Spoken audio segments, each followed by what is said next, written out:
Olá para todos e vamos a mais um estudo. Igrejas que permitem o uso de bebida alcoólica. É pecado o uso de bebida alcoólica mesmo com moderação? Apesar da maioria das igrejas cristãs proibirem o uso de bebidas alcoólicas, algumas igrejas não têm como pecado beber com moderação. Condenam apenas a embriaguez. Neste vídeo vamos conhecer algumas delas e por que elas não condenam o uso de bebida com moderação. E se você gostar, embaixo de você tem um botão para clicar em gostei. Clique em gostei se você gostar do vídeo. A CCB, que é a Congregação Cristã, não proíbe o uso de bebida, somente a embriaguez. Inclusive, a Santa Ceia deles é servida com vinho fermentado. Eu vou deixar o banner deste vídeo no final deste vídeo aqui, para você, depois que ver esse vídeo, clicar e ver que a congregação usa vinho alcoólico na celebração da Santa Ceia. Veja na sua tela este tópico do ensino da CCB apoiando o uso de bebida alcoólica. Lá diz assim: a palavra de Deus nos ensina a moderação. Mas eu creio que não. Em festas de casamento, muitas vezes há bebida de alto teor alcoólico. Para o povo de Deus convém sempre a moderação, em tudo a fim de não sermos reprovados. Ou seja, tomar um pouco pode. Tomar com moderação numa festa de casamento causa escândalo por parte dos outros. As pessoas vão dizer: ué, mas se vocês são crentes e estão bebendo bebida alcoólica, beber com moderação perto dos outros para ser questionado. Tudo que causa escândalo e divide opinião, Paulo disse para não fazer. A mulher com o cabelão comprido, com a saia arrastando no chão, bebendo cerveja com moderação. Imaginou que lindo? No meio de pessoas incrédulas. A igreja presbiteriana também permite o uso de bebidas alcoólicas com moderação. Veja um trechinho de um vídeo do Augusto Nicodemos, que é um dos mais renomados pastores desta denominação. Tudo com prova documental. Da CCB eu mostrei, e agora aqui da presbiteriana. Veja aí o trechinho na tua tela, bem curtinho, coisa de no máximo 2 minutos se chegar, dele falando que pode beber com moderação. Veja aí. Não tem nenhuma passagem na Bíblia do tipo assim: você não pode provar bebida alcoólica, você não pode beber uma taça de vinho, você não pode ingerir esse ou aquele derivado do álcool. Não é? Não tem nada na Bíblia que proíba isso. Agora, de fato, a Bíblia nos ensina a viver uma vida de sobriedade em que a embriaguez certamente é condenada. Há várias passagens, tanto no Antigo Testamento como no Novo Testamento, que nos proíbem o uso excessivo de álcool. Embora a Bíblia não tenha de forma literal ou explícita o uso de bebida alcoólica como sendo pecado, temos algumas observações a fazer.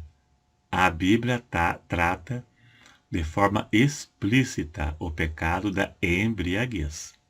Veja um exemplo, Atos 20, verso 1. O vinho é escarnecedor e a bebida forte alvoroçadora, e todo aquele que nele errar nunca será sábio. Veja que distingue o vinho de outras bebidas fortes. Então, aqui fala da embriaguez. Paulo disse que os bêbados não herdarão o reino de Deus. 1 Coríntios 6, verso 10. Então, a embriaguez é pecado a ponto da pessoa perder a sua salvação caso morra nesta situação. Vamos analisar alguns erros destas religiões que defendem o uso da bebida. A CCB não apenas permite o uso, como serve a ceia com vinho fermentado. Tem CCBianos que se gabam devido à ceia deles ser servida com vinho fermentado, alegando ser o mesmo que Jesus celebrou com seus discípulos, o vinho fermentado. É aí que os cecebistas se enganam. A ceia ficou em substituição à Páscoa. Sendo assim, deveria seguir no mesmo padrão. Na Páscoa não podia consumir nada fermentado, porque o fermento simbolizava o pecado. Jesus instituiu a ceia quando celebrou a última Páscoa. Não podemos acreditar que Jesus tomaria e daria vinho fermentado na Páscoa, pois sendo que era proibido o uso de alimento fermentado na Páscoa. Então esse é um erro grave dos cecebianos. Na ceia, o pão simboliza a carne de Cristo e o vinho o sangue, o corpo e o sangue de Cristo.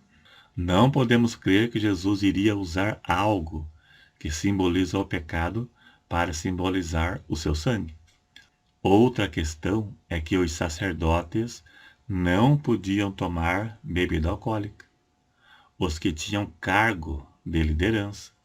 Neste caso, hoje, os anciãos e pastores de igrejas não poderiam tomar, porque são líderes religiosos.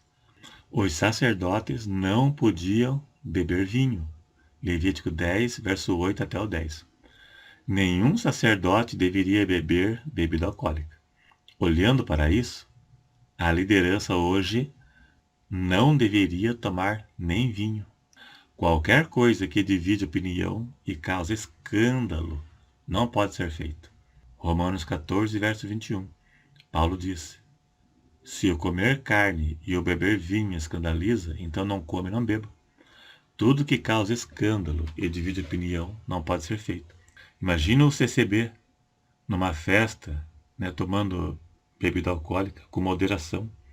Imagina os outros debochando, escarnecendo. A Bíblia diz, Paulo disse, para fugir da aparência do mal, se abster da aparência do mal. Tudo que possa nos levar ao pecado deve ser evitado. Nenhum alcoólatra começou tomando 1 litro de pinga de uma só vez. Ele tomou pequenas doses com moderação, até se tornar um alcoólatra. A Bíblia adverte para fugir da aparência do mal. Tudo que possa nos levar ao pecado deve ser evitado. Em Provérbios, adverte a não beber o vinho fermentado. Provérbios 23, do 30 ao 31. Para os que se demoram perto do vinho, para os que andam buscando bebida misturada, não olhe para o vinho, quando se mostra vermelho, quando resplandece no copo e se escoa suavemente. Se refere ao vinho fermentado, ao vinho alcoólico. Não é nem para olhar para ele. Então aqui advertiu que não é nem para olhar. Quando você vê que é fermentado, não pode tomar. A Bíblia adverte para não tomar. Existem muitas mais passagens, que tratam desse assunto, só que assim já ficou de bom tamanho, porque vídeos muito extensos e muito longo, a maioria das pessoas não assistem até o fim. Então, um vídeo curto e resumido, mas que dá para compreender. Se gostou do Joyce, se não é inscrito, se inscreva para ajudar. E até o próximo.